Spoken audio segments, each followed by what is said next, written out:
Welcome to I Love the 80s, all you Gen Xers and lovers of everything that was 1980s, the glorious decade, the best decade, and a time where if I could go back, I probably would. Anyway, a couple of weeks ago, I said that I had a little project in mind that I wanted to do. And I've now finished that project and I want to share it with you. This was the clue. So I've decided that I wanted to build myself a bigger version, an outdoors arcade machine that I can put in my outdoor pub and play games out there all year round with friends and family. So I thought I can do things with wood. I've got an IT degree. Why not go and build something that out of wood and computers?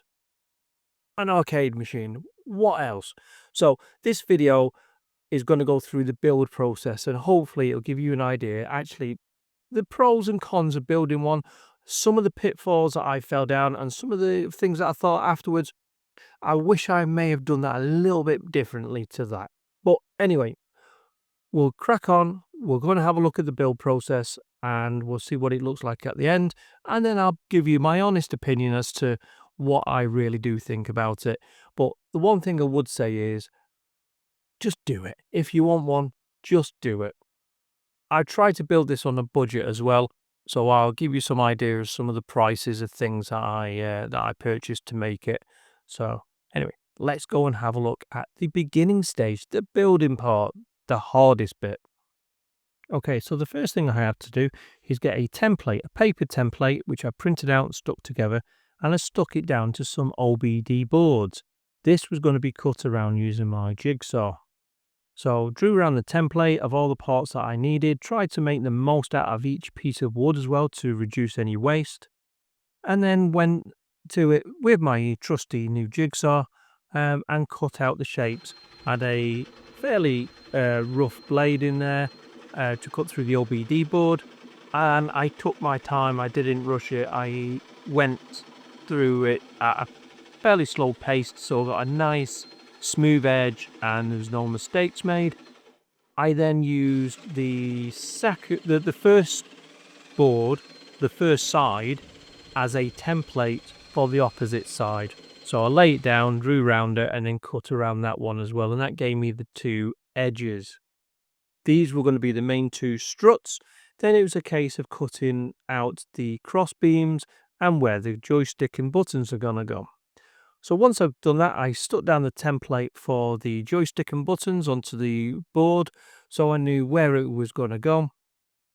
And then I pilot drilled through the template so that it left a mark in the wood and I knew where to drill. Because as soon as I start drilling with the circular blade through this paper, it's going to rip it up. So I had to do a pilot hole through it first just to make sure that everything stayed in the right place and I had some way of identifying where all the buttons were. So that's what I did.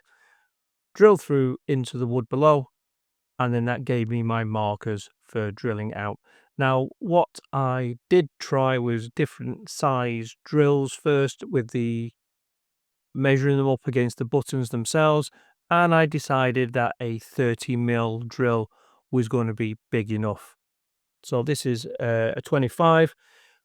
When I tried to drill with 25, I realized it was a bit too tight. It wouldn't go through easily. So I went up to a 30, and that was the one I used for all of them. It worked a lot better than the 25. So 30mm, you can see it fits in quite snugly. The 25 below was a little bit tight. So 30mm it was.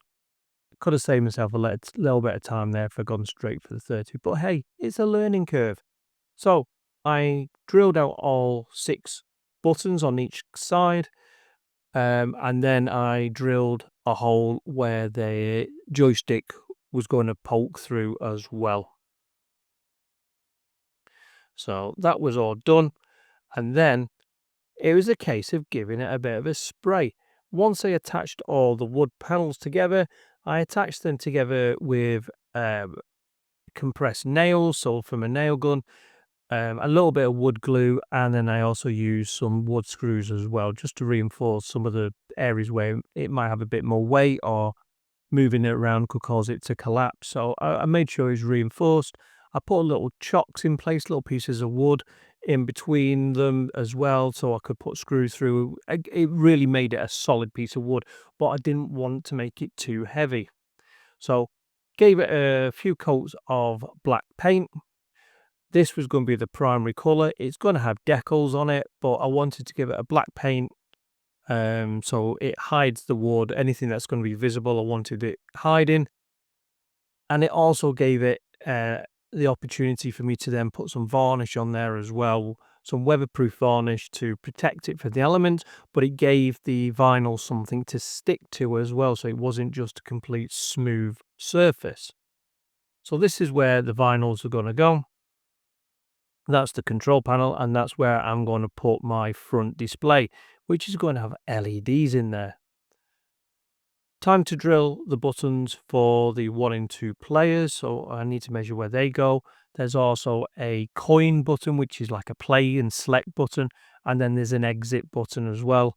So when you're scrolling through the games and you want to exit the game, you can just press the exit button. It also doubles up, and I didn't realize this, it also doubles up as a save feature as well. So all the games can have save points, even better.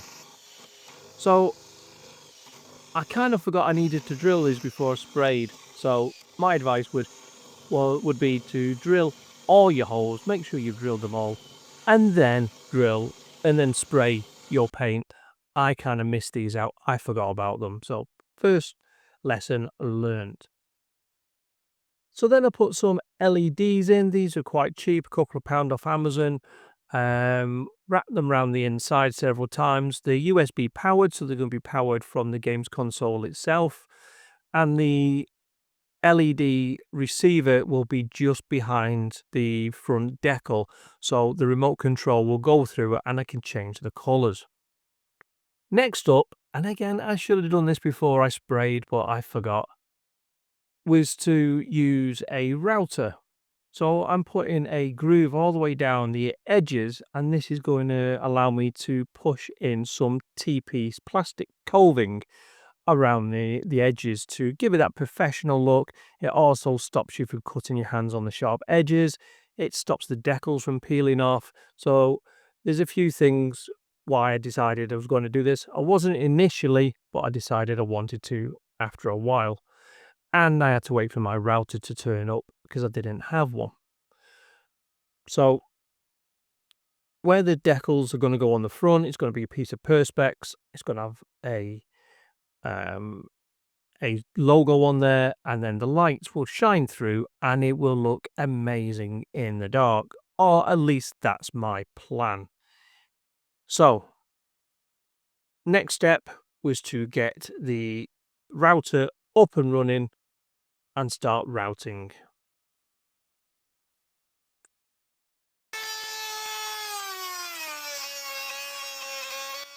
Now bear in mind, I've never really used the router at all, if ever. I don't think I have. I don't think I did a particularly bad job at it. There was a lot of smoke, there's lots of bits of wood flying about, but I kind of got used to it. Again, in hindsight, I should have laid it on its side and gone sideways, but anyway, lesson learned. Next was the monitor. So I bought a monitor from eBay. It's a recycled 22-inch screen, VGA only, and it only cost me £13 plus postage. Piece of OBD board on the back, cut to the right length so it's side to side, some M4 screws, stick those through into the back of the monitor and that mounts it. These chocks are angled at the right direction so that when I put the monitor against them, it's on a nice slope and it's not just square on. And that's it. In a nutshell, that's the first stage done. That's the woodwork completed. I've now got to wire in the buttons, the joysticks, the games console itself, wire in power supplies, got to do the decals, I've got to do the front fascia. There's so much to do. So why don't you join me in the next video when I'm going to go through what I did after I'd finished screwing it all together. It's coming on, it's looking good, but will it work at the end of the day?